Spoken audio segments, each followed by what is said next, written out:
تنطلق بطولة كأس إفريقيا للسيدات مساء الأحد في العاصمة المغربية الرباط في نسخة استثنائية تشهد توسيع قاعدة المنتخبات المشاركة وبمستجدات مهمة تنقل المسابقة إلى مستويات أكبر.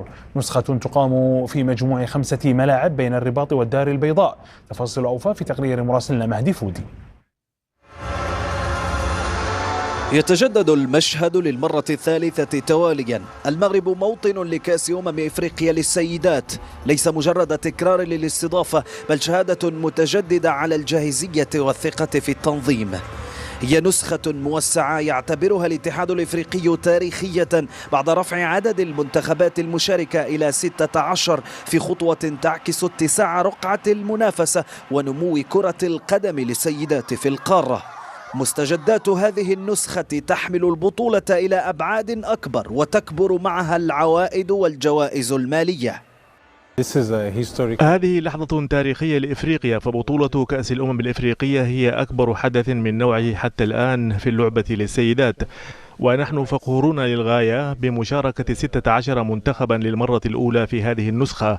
والمكان الأنسب لتنظيم مثل هذه البطولة الموسعة هو المغرب بالطبع، الذي يتمتع ببنية تحتية ممتازة ولديه مهارات تنظيمية مذهلة، ونحن سعداء بوجودنا هنا.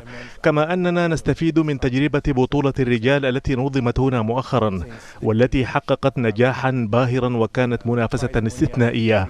أعتقد أن منذ تولي القيادة الجديدة للجهاز القاري مهامها ارتفعت جوائز البطولة المالية بأكثر من 90%، مما يدل على التطور المستمر وهي في زيادة دائمة. لا شك أن الحضور العربي يمنح البطولة نكهة خاصة ويضاعف من الاهتمام والمتابعة. المغرب وصيف النسختين الأخيرتين يدخل السباق بحلم طال انتظاره، معانقة اللقب القاري لأول مرة بعد نهائيين انتهيا بخيبة أمل داخل الديار أمام جنوب إفريقيا ثم نيجيريا. وإلى جانبه تبحث الجزائر ومصر عن الذهاب بعيدا وكتابة فصل جديد يعزز حضور سفراء شمال إفريقيا والعالم العربي بين كبار القارة. إنه أمر رائع وأمر مدهش بالنسبة لنا أن تشارك عدة منتخبات عربية من شمال إفريقيا، مما يساهم في نشر كرة القدم في المنطقة وكذلك في شمال إفريقيا وزيادة جمهورنا، مع الثقة التامة بأنهم سيتابعون المباريات عبر بين سبورتس. لطالما كانت الجزائر حاضرة، ويمكنك أن ترى أنها حققت تقدما جيدا، ولا داعي للحديث عن المغرب لأن المغرب استثمر كثيرا أيضا، والمنتخب المغربي وصل إلى النهائيين الأخيرين، وهناك دافع كبير للتطور تحمله مصر التي تراهن على التألق في فئة السيدات. بطولة تبحث عن بطل جديد وإرث جديد، 4 مجموعات و5 ملاعب حديثة في الرباط والدار البيضاء، وتنظيم يواصل ترسيخ صورة المغرب كوجهة كبرى للمواعيد الكروية الإفريقية في نسخة يراد لها أن تكون علامة فارقة في ورش اللعبة للسيدات داخل المستطيل الأخضر وخارجه. من عاصمة المملكة المغربية يرفع ستار البطولة بلمسة عربية في يوم افتتاحي يضع المغرب في مواجهة كينيا والجزائر أمام السنغال، مباراتان تطلقان العنان لسعي المنتخبات وراء التربع على عرش أغلى المسابقات القارية للسيدات في نسخة استثنائية تتسع فيها الأحلام باتساع دائرة المنافسة.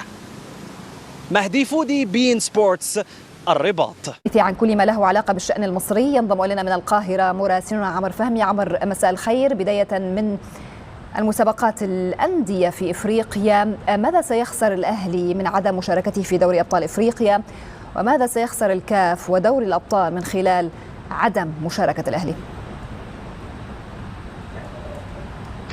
مرحبا بك يا سيد عبد الرحمن. كذلك في الواقع الأهلي هو الخاسر الأكبر في حال تأكد ابتعاده رسميا عن دوري الأبطال، لأننا ما زلنا في انتظار تأكيد المكتب التنفيذي للكاف الذي ينتظر أن يجتمع في المغرب عشان انطلاق بطولة السيدات، بطولة الأمم للسيدات، على اعتبار أنه سيدرس التوصيات الأخيرة من لجنة مسابقات الأندية بشأن إمكانية توسيع حصص الدول الكبرى في إفريقيا بحيث تشارك ب3 أندية في دوري الأبطال بدلا من 2. طبعا التوصيات حتى الآن تشير أن ذلك قد يكون من الموسم بعد المقبل ناد من نفس الدولة التي يشارك منها نادي متوج بالفعل ويتأهل عبر تتويجه، وفي هذه الحالة بيراميدز قطع الطريق على الأهلي بتتويجه عام 25، وبالتالي الأهلي الآن أصبح بكل ميزانيته الكبيرة، بكل نجومه، بكل حتى مدربه الجديد المغربي حسين عموتة، بكل خبراته يملكها، يراهن على فرصة وحيدة للمشاركة في مونديال الأندية، وهي الفوز بدوري الأبطال عام 28 كي يقتنص البطاقة الرابعة والأخيرة لإفريقيا عن للمشاركة في المونديال. أما ماذا سيخسر دوري الأبطال أو ماذا سيخسر الكاف جراء غياب الأهلي عن دوري الأبطال؟ في الواقع خسارة تبدو محدودة للغاية، لأن الكاف هو المالك للحقوق التجارية للبطولتين، نفس الرعاة تقريبا، نفس جهات النقل التلفزيوني. اخوان السلام عليكم ومرحبا بكم معنا اليوم في هذا الفيديو جديد. في هذا الفيديو الاخوان غادي نتعرفوا على توقيت مباريات المنتخب المغربي للسيدات كأس افريقيا المغرب 2026، وبلا ما نطولوا عليكم غادي نمشيو مباشره نتعرفوا على توقيت المباريات وغادي نتعرفوا على المنتخبات في المجموعه الاولى. المنتخب المغربي جاء الى جانب ديالو منتخب كينيا، منتخب الجزائر ومنتخب السنغال.